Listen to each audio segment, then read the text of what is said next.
नमस्कार, स्वागत है आप सबका द इकोनॉमिस्ट में।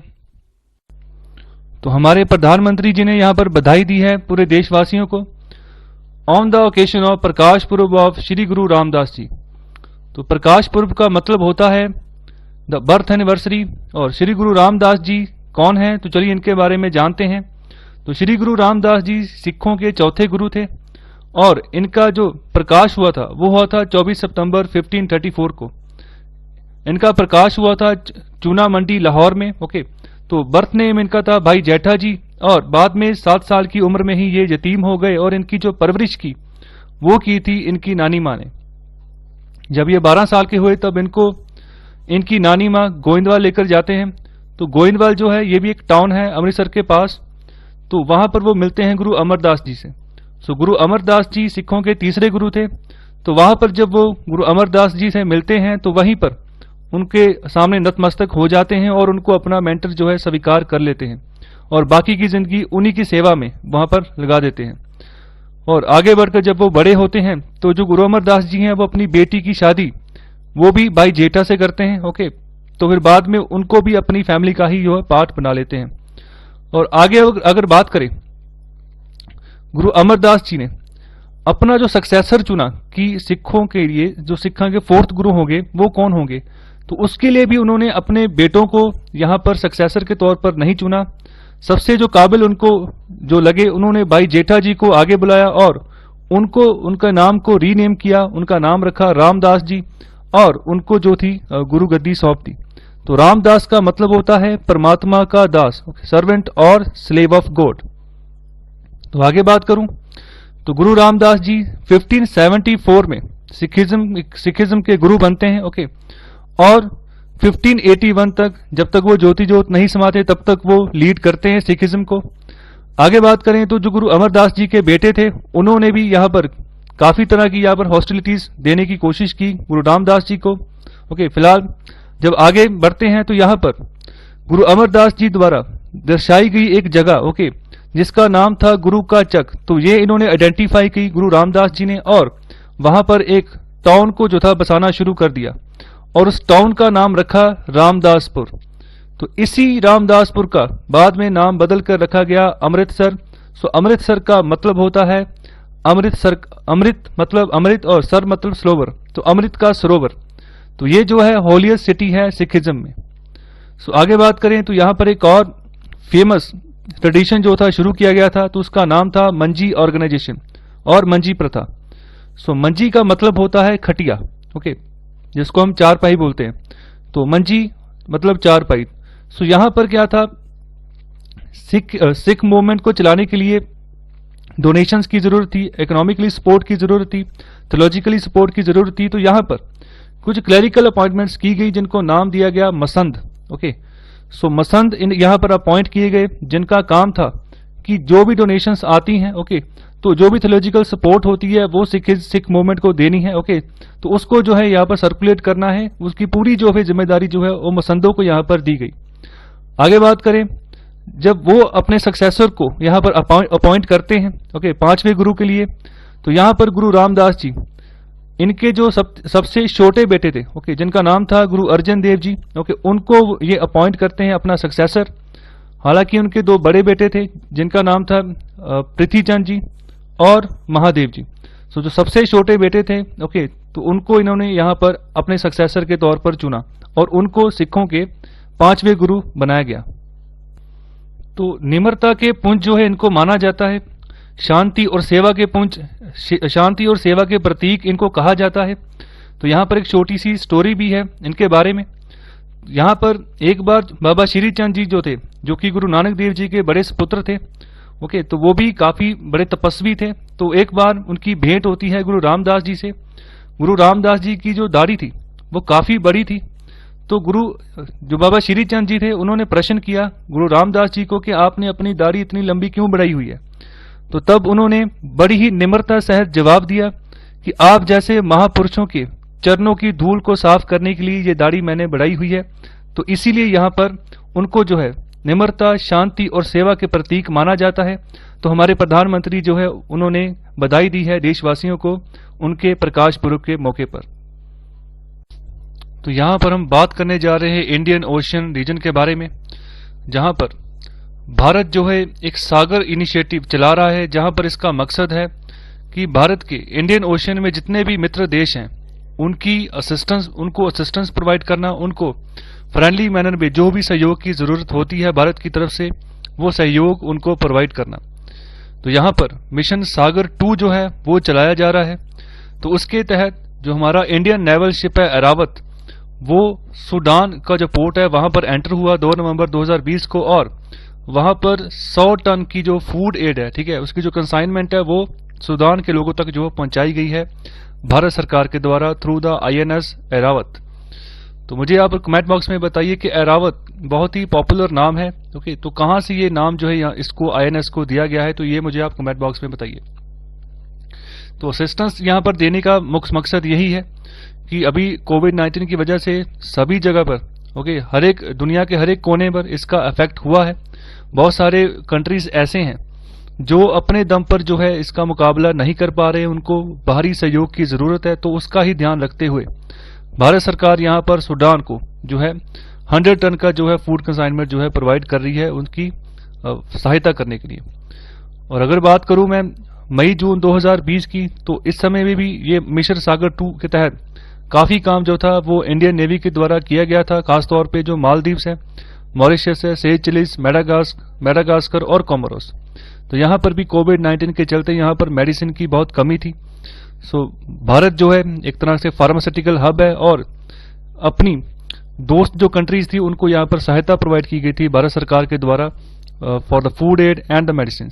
तो अभी मिशन सागर 2 के तहत इसी इंडियन नेवल शिप ऐरावत जो है आने वाले समय में सूडान, साउथ सूडान, डिजिबौटी और एरिट्रिया, ओके, सो एरिट्रिया, ओके, तो इन चारों मुल्कों में भी ये जो है फूड डिलीवर करेंगे, इनको जो है असिस्टेंस प्रोवाइड की जाएगी भारत सरकार के द्वारा थ्रू द इंडियन नेवी।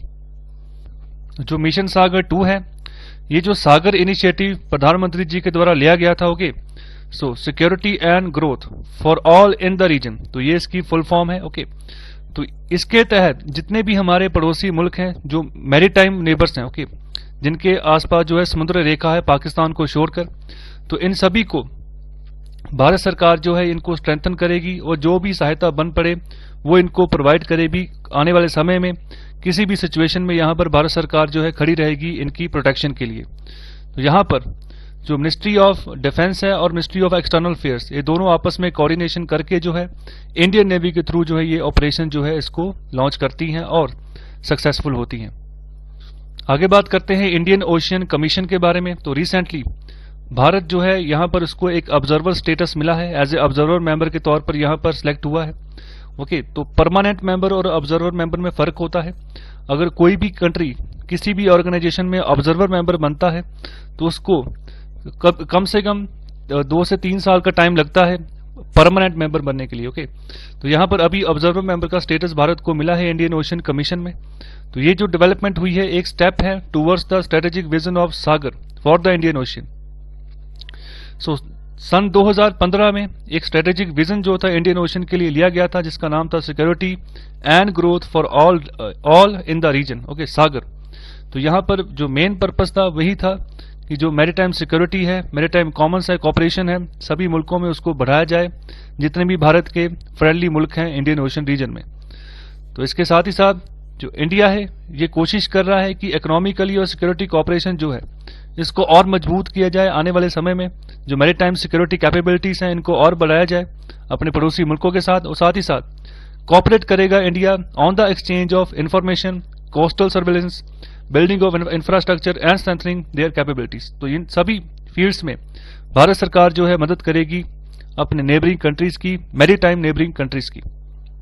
तो इस सबको करने का कोई मेन टारगेट भी है, ओके, ऐसे नहीं है भारत सरकार। यहाँ पर जो सबसे बड़ी बात है वो है चाइना के इन्फ्लुएंस को रोकना। तो वहां पर भारत जो है अपना स्ट्रेटेजिकली अपने को आगे कर रहा है, अपने हाथ जो है आगे बढ़ा रहा है इन नेबर कंट्रीज की ओर, ताकि कि आने वाले समय में जो इंडियन ओशियन रीजन है यहाँ पर चाइना का कोई भी किसी तरह का इन्फ्लुएंस जो है वो ना बन पाए, ओके। तो अभी के लिए जैसे हम्बनटोटा पोर्ट वो चाइना की सरकार ने लीज पे ले लिया है, ओके। तो ये श्रीलंका का पोर्ट है। तो यहाँ पर भारत सरकार चाहती है कि किसी भी तरह की इंटरफेरेंस चाहे पनडुब्बी के थ्रू चाहे नेवी के थ्रू चाइना जो है वो ना कर पाए इंडियन ओशियन रीजन में। आगे बात करते हैं ब्लू इकोनॉमी के बारे में। बहुत ही कॉमन फ्रेज है, तो इसका मतलब क्या है?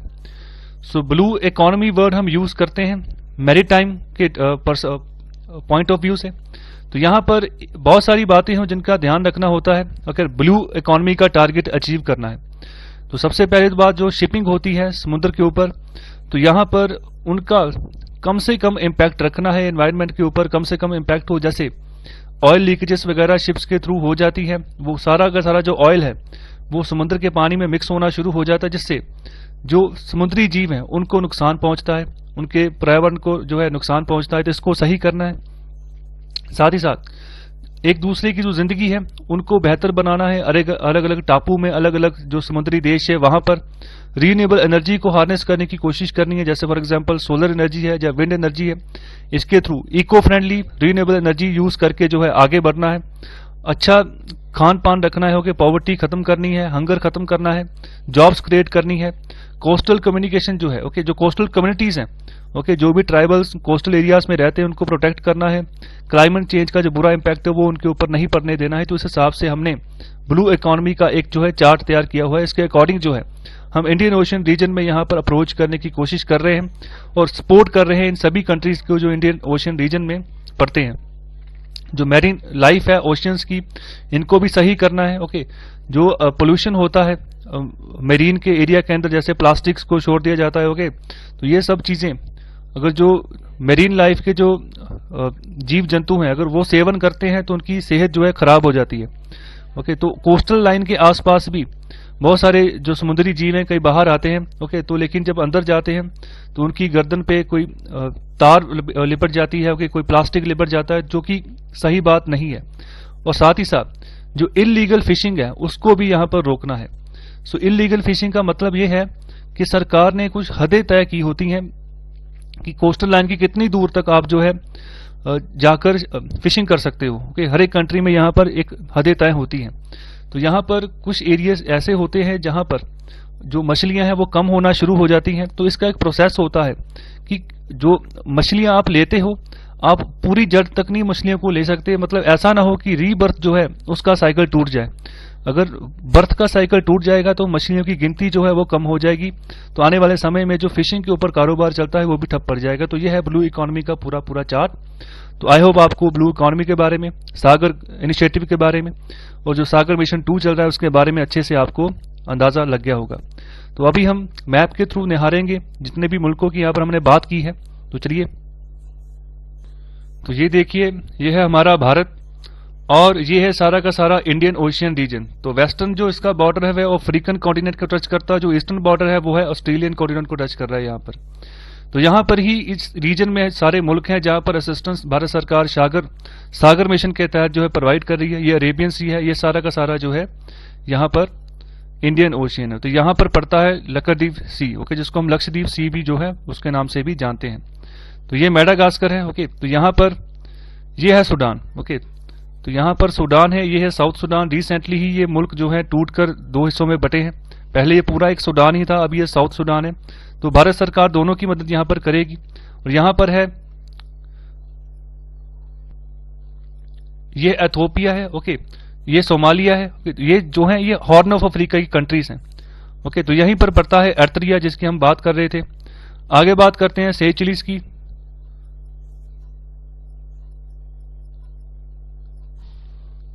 तो ये रहा सेचिलिस, ओके, ये सेचिलिस का आइलैंड है, ओके।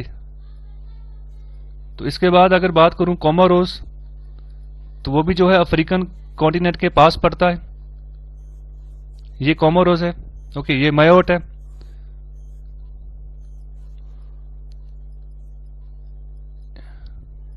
ये मेडागास्कर है, ओके।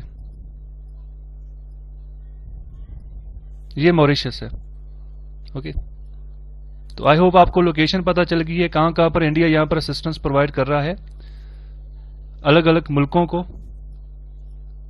और ये मालदीव है।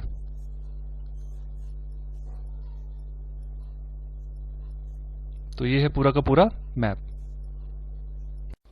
तो यहाँ पर हम बात करने जा रहे हैं मालाबार एक्सरसाइज के बारे में। तो अभी इसका जो फेस 1 है वो शुरू हो चुका है और ये चलेगा 3 नवंबर से लेकर 6 नवंबर के बीच में। तो अभी के लिए इसके बारे में डिस्कस करते हैं डिटेल में। तो मिनिस्ट्री ऑफ डिफेंस के तहत ये नेवल एक्सरसाइज होती है। तो जो मालाबार रीजन है ये केरला का रीजन है मालाबार, ओके, जो अरेबियन सी के आसपास का एरिया है। तो यहाँ पर 24th एडिशन जो है मालाबार नेवल एक्सरसाइज का ये जो है शुरू हो चुका है और ये 2 फेजेस में होगा। अभी पहला फेज जो है वो शुरू हुआ है और जो दूसरा फेज है वो भी नवंबर में ही होगा, लेकिन अभी जो है उसकी डेट्स आगे हैं। तो शुरुआत जब इस नेवल एक्सरसाइज की हुई थी तो सन 1992 में बाइलेटरल नेवल एक्सरसाइज थी इंडिया और यूएस के बीच में। तो यहाँ पर जो बेसिक स्ट्रेटेजी थी इसकी तो यही था कि जो चाइना है उसका जो इन्फ्लुएंस है इंडियन ओशियन में और पैसिफिक ओशियन है उसको जो है कंट्रोल करना और कम करना। तो इसी के तहत यूएस की नेवल फोर्सेस और इंडिया के नेवल फोर्सेस ये एक्सरसाइज शुरू करती थी, ओके। तो अभी जो है इसका 24th एडिशन जो है शुरू हो चुका है। तो यहाँ पर धीरे धीरे 2 मेंबर थे, फिर 3 हुए, अभी के लिए ये 4 हो चुके हैं। तो 2 से यहाँ पर जब 2015 में जापान जो था इसने भी एंट्री कर दी इस मालाबार एक्सरसाइज में, और साथ ही साथ अभी 2020 में तो रिसेंटली ऑस्ट्रेलिया भी जो है उसने भी ज्वाइन कर लिया है मालाबार 2020 एक्सरसाइज को। तो यहाँ पर एक क्वाड ग्रुप जो है, क्वाड ग्रुप एक अलग से ग्रुप बना हुआ है इन चारों मुल्कों का, Australia, India, US and Japan. तो ये चारों जो है, चारों का जो क्वाड ग्रुप है दोबारा इकट्ठा हो गया है मालाबार एक्सरसाइज के रूप में।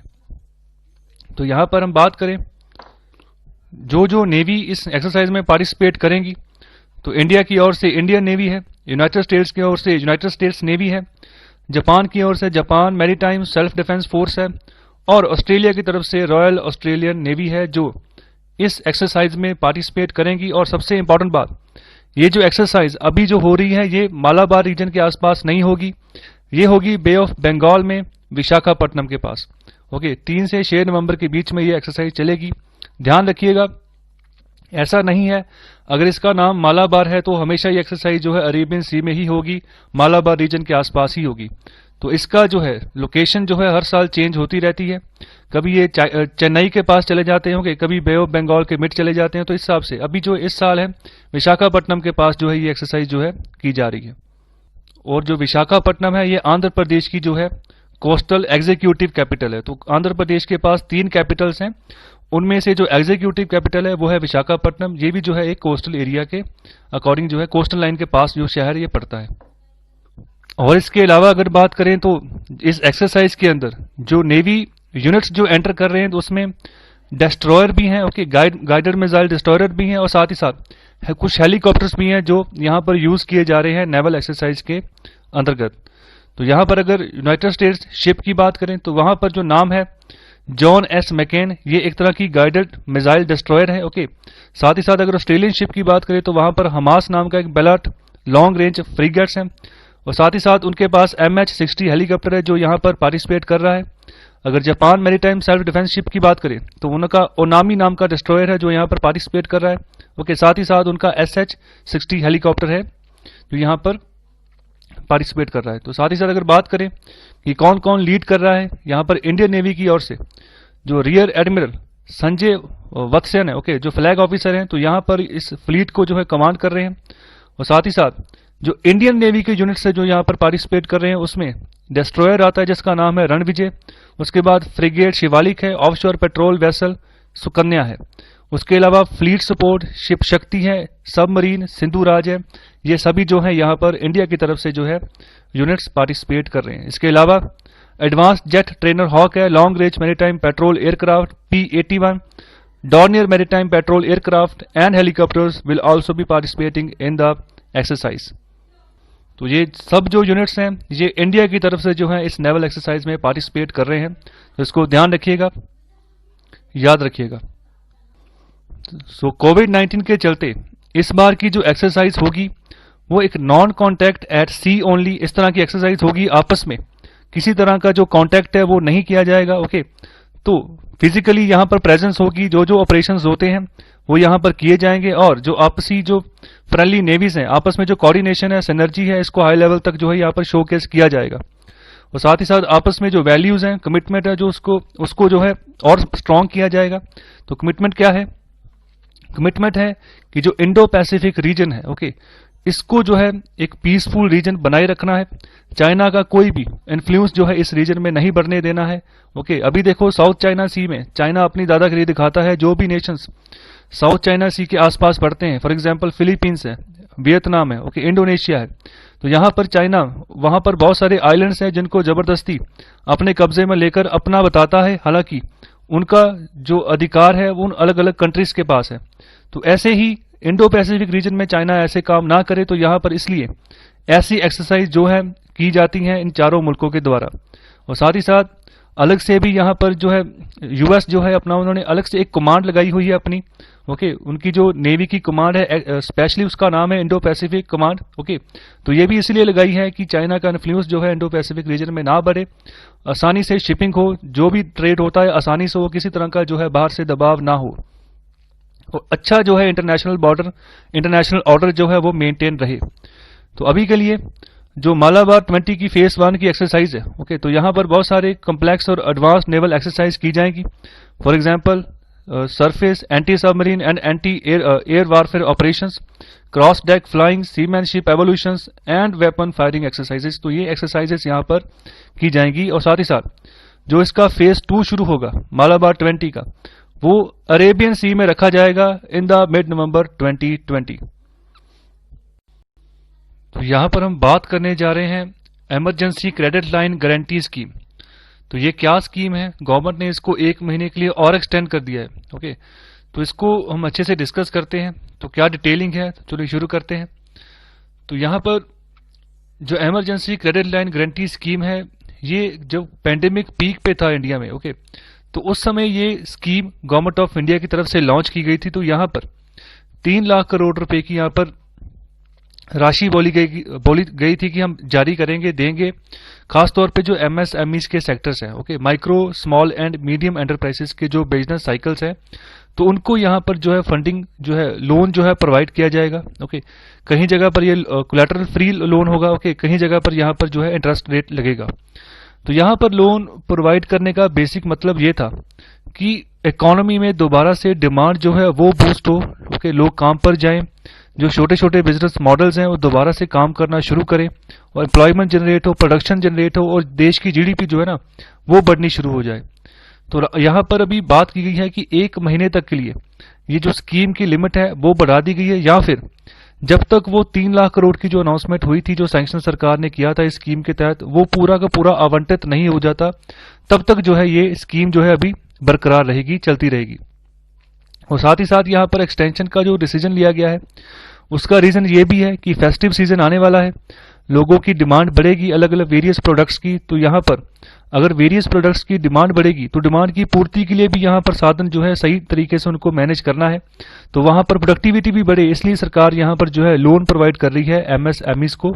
ओके, तो इसको प्रोवाइड किया गया है आत्मनिर्भर भारत पैकेज के तहत। ओके, तो आपको पता होगा मई 2020 को भारत सरकार ने अनाउंसमेंट की थी, वहां पर बोला था कि आत्मनिर्भर भारत पैकेज के तहत 20 लाख करोड़ जो है ये बांटा जाएगा पूरी देश की इकोनॉमी में। ओके, तो उसी के तहत ये 3 लाख करोड़ की राशि है स्पेशली फॉर एमएसएमईज के लिए। तो यहाँ पर जो आत्मनिर्भर भारत पैकेज के तहत emergency credit line guarantee scheme के तहत जो यहाँ पर राशि जारी की जाएगी to provide fully guaranteed and collateral free additional credit to MSMEs, business enterprises, individual loans for business purposes and mudra borrowers to the extent of 20% of their credit outstanding as on 29/2/2020। तो 29 फरवरी 2020 तक, okay, जिनका खुद का जो यहाँ पर जो eligible है एमएसएमईज, ओके, जो मुद्रा के तहत जो एलिजिबल है, कि जो जिनकी कंडीशंस बहुत खराब है, ओके, तो उन्हीं को यहाँ पर जो है लोन मिलेगा। कुछ जो एमएसएमईज जो है उनको जो है यहाँ पर कोलैटरल फ्री लोन देने की बात की गई है, और जो अलग बिजनेस एंटरप्राइजेस हैं, ओके, जो इंडिविजुअल लोन लेना चाहते हैं बिजनेस पर्पसेस के लिए, तो उनको यहाँ पर जो है इंटरेस्ट रेट लगेगा। और साथ ही साथ जो मुद्रा बोरोवर्स हैं, ओके, तो ये भी एक तरह का लोन है। यहाँ पर जो है जो छोटे छोटे व्यापारी होते हैं उनको यहाँ पर मुद्रा लोन प्रोवाइड किया जाता है उनके स्किल के हिसाब से, ओके, चेक करके इंटरव्यू दे के बाद में जो है यहाँ पर फंड जारी किया जाता है अलग अलग इंडिविजुअल को। तो यहाँ पर भी अलग अलग तरह की वैरायटीज है। ओके, 50,000 तक का लोन होता है, फिर 1 लाख तक का, फिर 1 लाख से 3 लाख के बीच तक का ये लोन होता है मुद्रा योजना के तहत। तो ये एक अलग योजना है। फिलहाल हम बात कर रहे हैं emergency credit line guarantee scheme के बारे में।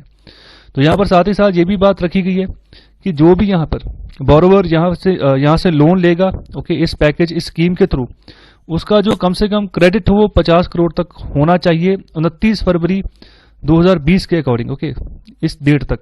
और साथ ही साथ उसका जो एनुअल टर्नओवर वो 250 करोड़ के आसपास होना चाहिए। तो ये सभी जो है एलिजिबल है इस ECLGS स्कीम के तहत। ओके, तो उन सबको जो है यहाँ पर इस स्कीम के तहत जो है इमरजेंसी क्रेडिट जो है प्रोवाइड किया जाएगा भारत सरकार की तरफ से। इसके अलावा बात करें तो जो इंटरेस्ट रेट लगेगा इस स्कीम के तहत, तो यहाँ पर 9.25% का जो इंटरेस्ट होगा बैंक्स के द्वारा। ओके, तो इसके अलावा जो फाइनेंशियल इंस्टीट्यूशंस है उनके लिए 14% तक का है NBFCs के लिए। ओके, नॉन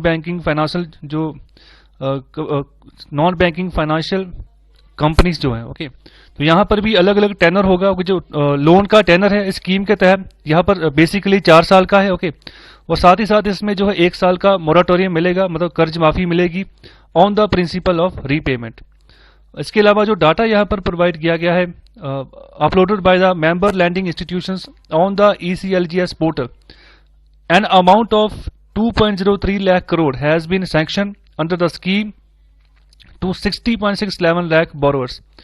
तो अभी तक सिर्फ 2 लाख करोड़ के आसपास का यहाँ पर जो है अमाउंट सैंक्शन हुआ है। ओके, सैंक्शन हुआ है, और यहाँ पर जो है जिनको बेनिफिट दिया गया है वो है 60 लाख के आसपास जो बोरोवर्स हैं। साथ ही साथ इसमें जो अमाउंट है 1.48 लाख करोड़ की अभी जो है यहाँ पर डिस्पर्स कर दी गई है। ओके, सो इतना पैसा अभी तक जो है बांट दिया गया है इस पर्टिकुलर स्कीम के तहत। सो 31 अक्टूबर 2020 तक ये स्कीम लागू हो रही थी। अभी 1 महीने का और जो है यहाँ पर एक्सटेंशन प्रोवाइड कर दिया है। तो यहाँ पर एक बात ध्यान रखिएगा गौर करके, यहाँ पर जो लोन इस तरीके स्कीम के तहत प्रोवाइड किया जाएगा, ओके, जिस भी फर्म को यहाँ पर जिस भी बोरोवर को प्रोवाइड किया जाएगा, ये सिर्फ और सिर्फ जितना भी उसका क्रेडिट होगा टोटल, सपोज करो 50 करोड़ का क्रेडिट है किसी बोरोवर के पास, इतना पैसा है, तो उसका सिर्फ 20% जो है यहाँ पर लोन के रूप में जो है यहाँ पर प्रोवाइड किया जाएगा उस बोरोवर को। ओके, तो ये थोड़ी पर्टिकुलर कंडीशंस हैं, इनको याद रखिएगा। इंटरेस्ट रेट क्या है इनको याद रखिएगा। कौन कौन से जो बैंक्स या NBFCs ये पार्टिसिपेट कर रही है इनका थोड़ा ध्यान रखना है। और आत्मनिर्भर भारत पैकेज के तहत जो है ये 3 लाख करोड़ जो है बांटा जाएगा, स्पेशली जो यहाँ पर स्मॉल लेवल पे जो इकोनॉमी वर्क करती है उसको बूम बनाने के लिए, उसको बूम पहुंचाने के लिए कि वो आगे बढ़े, प्रोडक्टिविटी बढ़े, प्रोडक्शन बढ़े, देश में एम्प्लॉयमेंट के रोजगार के अपॉर्चुनिटीज बढ़े, और देश जो है ना वापस दोबारा जो GDP है, इकोनॉमी है, दोबारा वापस उसी लेवल पर आए जिस लेवल पर कभी हमें कहते थे कि फास्टेस्ट ग्रोइंग इकोनॉमी है वर्ल्ड में, तो वो दोबारा टैग जो है हम हासिल कर सके। तो यहाँ पर सरकार जो है ऐसे इनिशिएटिव्स, ऐसी स्कीम्स के थ्रू जो है काम कर रही है भारत की डेवलपमेंट के लिए। सो आई होप आपको लेक्चर अच्छा लगा है, तो कृपया लाइक, शेयर और सब्सक्राइब जरूर करें। बहुत बहुत शुक्रिया लेक्चर सुनने के लिए।